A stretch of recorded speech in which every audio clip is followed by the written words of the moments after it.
ये इतनी हसीन, ये तुमने ये मतलब माशाल्लाह प्रिटी तो तुम हमेशा से थी, लेकिन अभी कुछ ज्यादा फिट स्मार्ट नजर आ रही हो। क्या किया? सबसे पहला सवाल। हाँ।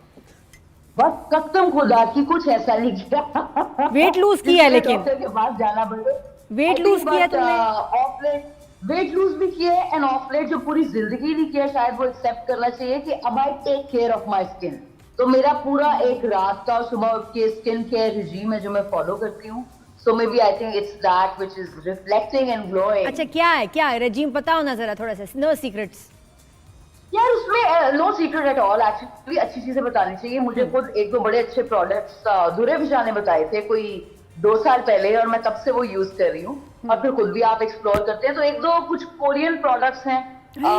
एक वो मॉइस्चराइजिंग बड़ी अच्छी राइस क्रीम है टाशा की। अरे मुझे बताओ, अच्छा स्किन टाशा की राइस क्रीम है, लिखना शुरू हो गए। राइस क्रीम क्या पर्पल करती है? कलर, और उसके अलावा एक विटामिन सी का सीरम है स्किन स्यूटिकल का। तो वो बाहर से अगर आप जा रही हो तो कौन सा, वहां से क्या जरूर सीरम है? लें। दोबारा बताओ। स्किन स्यूटिकल, Skin तो वो Suticals। सारे विटामिन हैं उसमें। जी जी जी जी, तो वो स्किन को बड़ा जबरदस्त रखता है। और तो बस मशवरा ये भी- दो से स्टार्ट करें और फिर मशवरा भी आप ज़हीन है, मशवरा भी आपने सही लिया जिससे लेना था। नहीं तो तुम अमर पहले नहीं बिल्कुल, ख्याल बिल्कुल। करती थी ज्यादा स्किन का, अंडर आई ख्याल नहीं करती थी, अच्छा, अब मैं शुरू आपको किया? बताऊं, मेरा तो मैं शूट से आती थी तो मेरा दिल मुंह धोने का नहीं करता था। मैं दुनिया की नालायक तरीन और लेजी तरीन इंसान थी, and I am not making it up, I mean it. कि मतलब मुंह मुश्किल से मैं धोती थी। क्रीम या मॉइस्चराइजर लगाना तो बहुत दूर की बात तो क्या अच्छा, साबुन एक से और मुंह चीज, धो लिया? मुझे याद है बचपन में ना, बस साबुन से मुंह धो लिया, हाँ, जल्दी कोई भी जान। फेस वॉश से मुंह धो लिया और बस दैट्स इट। मुझे याद है अम्मा ना बचपन में लाती थी वो कोई मॉइस्चराइजिंग क्रीम टाइप जो होती है कोल्ड क्रीम टाइप, तो मुझे तो वो मुंह पे लगा के फ्लू हो जाता था। आई डोंट नो, मुझे एक अजीब किस्म की कोई एलर्जी थी या क्या, तो ये भी एक प्रॉब्लम था। वो तो नीले से रंग का कोई, पैरों की नीले से रंग की कोई उंगलियों तो नहीं थी वो? नीले से रंग का उसका कोई वो था? यार नहीं, ये नहीं थी, वो एक बड़ी बेसिक थी। मैं ब्रांड का नाम नहीं ले सकती थी, मैं उसकी एम्बेसडर नहीं हूँ, लेकिन एक वो बस क्रीम होती थी, कोल्ड क्रीम सी, सही। वो लगाते बस थे तो सादा। उससे स्टार्ट हो जाता। लेकिन अब चेंज आया है ना, अब तो ख्याल कर रही होगी, क्लेंजिंग क्रीम, मिल्क ऑयल। बिल्कुल बिल्कुल बिल्कुल बिल्कुल बिल्कुल, एब्सोल्युटली अमर, मुझे जरूरी है। बताइए- अब देखिए इतना मेकअप मुंह पे लगना होता है। हाँ, गेम चेंजर कैसे है भाई? ये क्या हो रहा है? ये फिल्म सिटी कहा जा रहा है इसको गेम चेंजर आई है। थिंक बहुत सालों के बाद, बल्कि जब से पाकिस्तान वजूद में आया है, ये पहली बार हुआ है कि हुकूमतों ने आर्टिस्टों की तरफ, फिल्म इंडस्ट्री की तरफ, टीवी की तरफ ध्यान लेना स्टार्ट किया है। ऐसा पहले कभी नहीं हुआ है जब तक पाकिस्तान वजूद में आया है। तो सिंधी भी बहुत अच्छे अच्छे काम कर रहा है, लेकिन specially I think Punjab, they doing excellent work. उन्होंने अभी भी कोई 30 लोगों को, फिल्म मेकर्स को ग्रांट्स दिए हैं फिल्में बनाने की, ताकि वो फिल्म मेकिंग का एक कल्चर इन बल्क स्टार्ट हो। उसके अलावा मेरी अभी madam Maryam Aurangzeb senior minister साहिबा से ये पंजाब फिल्म सिटी के हवाले से मुलाकात हुई। तो बहुत बड़ी बड़ी चीजें हो रही हैं। इंफ्रास्ट्रक्चर जितना अमर बताओ, ग्रैंड है वो, मुझे तो लगता है कि तुम भी कोई फिल्म जी, बनाओगी, मुझे लग रहा है तुम भी लिखती तो हो, आई थिंक आपको बनाओगी भी, थी है ना? नादिया जी, वो मैं ऑलरेडी एक बना रही थी और अब बल्कि 2 बनाऊंगी इंशाल्लाह। एक इन्हीं के तवस्सुस से, पंजाब फिल्म का जो है उसके तवस्सुस से, और एक मेरी जाती एक अपनी है जो मैं किसी के साथ ये 30 मिलके फिल्म एक मेकर्स बना कहाँ रही से आ गए हूँ। अमर एकदम से? 30 फिल्म मेकर्स जिनको ग्रांट्स मिल गए। यार अच्छा, मुझे ऐसा लगता है ये बहुत अच्छी बात है कि जो लॉलीवुड के पीक के दौर के भी डायरेक्टर्स थे, उन्हें भी ये मौका मिला है। पहले तो हम वो गिने चुने 4-5 नाम ही देख रहे थे ना, वो ज्यादातर कराची के ही थे। हाँ। क्योंकि रनिंग इंडस्ट्री ही कराची में है, तो पंजाब बहुत बेचारा बैठ गया था। क्योंकि वहां से इवन मैं अगर आपको बताऊं, मैंने ये बात उस दिन उन्हें भी बताई कि हम सारे पंजाब के आर्टिस्ट हिजरत करके आए कराची, और कराची ने बेनियाज नवाजा, तो ये कराची की मेहरबानी। और इट्स सो गुड कि जो लोग वहां रह गए हैं, जिनके पास इतनी देर तक काम नहीं था, अब पंजाब में पूरी की पूरी फिल्म सिटी बन रही है, जहाँ पे प्रोडक्शन लैब्स होंगे, जहाँ पे तो ये आप क्या शूट होगा? कर सकते हैं, जहाँ अमर पे मुझे वही बताओ कि इससे हमारे ड्रामाज में और फिल्म्स में क्या बेहतरी आएगी? ऑलरेडी बहुत अच्छे ड्रामे बन रहे हैं, मुझे लगता है बल्कि एडवर्टाइजिंग का प्रॉब्लम है कि स्पॉन्सर्स कम है, बट इससे क्या फायदा होगा कि नेक्स्ट लेवल पे हमारा ड्रामा फिल्म कैसे जाएगा? देखिए, ड्रामा तो बन ही रहा है, लेकिन फिल्में बिल्कुल नहीं बन रही थी, सिनेमास बिल्कुल नहीं बन रहे थे, तो इसके अंदर सिनेमास भी बन रहे हैं। इसके अंदर जो आप साउंड का काम या एडिट का काम बाहर से करवाने जाते थे, वो अब सब फैसिलिटीज इसी के अंदर मौजूद होंगी। It's proper like a huge film city जहाँ पे सेट्स भी इसी के अंदर होंगे। जिस तरह आप देखें हमारे पड़ोसी मुल्क इंडिया में भी फिल्म सिटी है, या इनफैक्ट वो आप कहते हैं ना, इससे और क्या होगा, ऑलरेडी जो ड्रामे बन रहे हैं, so what's the global positioning will get. आप देखें ना, वो जो अंबानी ने एक जियो वर्ल्ड सेंटर बनाया जहाँ पे शकीरा से लेके और बियॉन्से तक जो है, ज़ेंडाया तक जो है, हॉलीवुड के स्टार्स अब वहां आते हैं, वो कहीं नहीं जाते।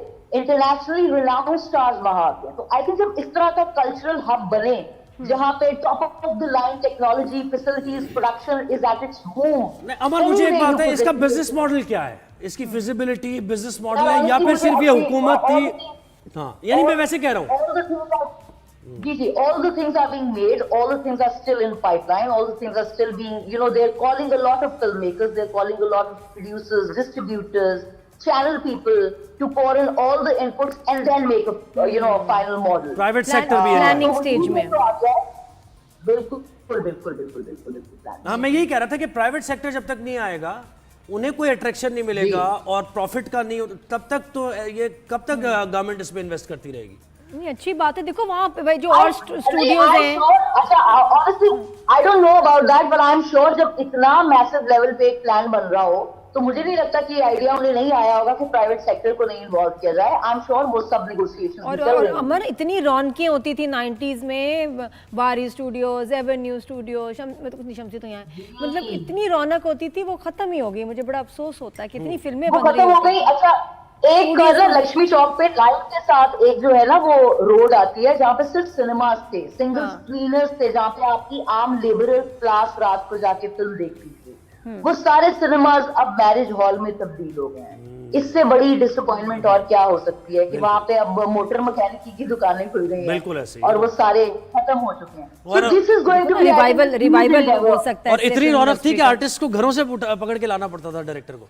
हाँ जी, है ना, इतने बिजी थे आर्टिस्ट। हाँ, एक टाइम पे 90s आर्टिस्ट तो जा ही नहीं पाता था। ये तो अब आर्टिस्ट हर जगह मुंह उठा के पहुंच जाता है। पहले तो आर्टिस्ट मतलब वहाँ शूट चल रहा है, सब चीज लगी हुई है और आर्टिस्ट को घरों से लेके आ रही है। अच्छा, अभी अमर ये बताओ मुझे ड्रामे के बारे में बताओ। It's such a big production और बड़ा सब इंतजार करें। मिट्टी दे बावे, वहाज, माहिरा, योरसेल्फ, इतना बड़े मैंने बहुत ज्यादा बता दिया तो अगर मैंने बहुत ज्यादा बता दिया तो मेकर्स मेरा कत्ल कर देंगे। लेकिन ऑलरेडी मैं बड़ी हैरान हूँ कि लोगों के पास बड़ी वो गॉसिप है, बड़ा टी है जो ऑलरेडी सर्कुलेट कर रहे हैं। But I think what's already there and what I can tell is कि it's one of the signature massive projects. इस वक्त का I think सबसे expensive project है टीवी का और we have the biggest stars Wahaj, Mahira.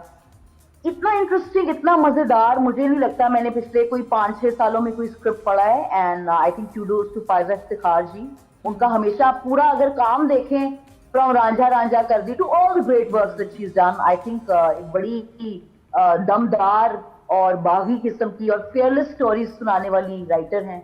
और सोने पे सुहागा हमारे वजाहत हुसैन जिनका जो माशाल्लाह सबको की लेन पे हैं, फ्रॉम केस नंबर 9 फरार भी बिल्कुल अच्छा काम किया। I think when you're working with people who believe in very honest and fearless storytelling at such a magnitude, I think it's a pleasure. थोड़ा सा जो मैं इतनी सी जो शायद लीक दे सकूं वो ये है कि वो भी अपने कैरेक्टर से related that I am playing Bahaj's wife in the drama. तो मायरा क्या करेगी? पहली बार जो है वो पंजाबन जो है वो एक पंजाबी रोल, पंजाबी बोलते हुए नजर आएगी और एक बड़ा I feel it's a very daring, it's a very Linus kind of a character, not a typical, damsel in distress. Comedy होगा, कॉमेडी है या वो सीरियस है? नहीं, सीरियस है। It's a very serious, intense drama. और कब ऑन एयर है अमर, कब ऑन एयर हो रहा है ये ड्रामा? अच्छा, honestly I don't know, it's still in the making. even मेरा अपना भी आखिरी स्पेल अभी जून का रह गया, तो जून जुलाई तक तो it's in the making। उसके बाद अगर वहाज की बीवी प्ले कर रही हो तो मायरा क्या करेगी फिर? अब मैं सब चीजें अगर बता दूंगी तो मुझे तो ड्रामे से निकाल देंगे। तो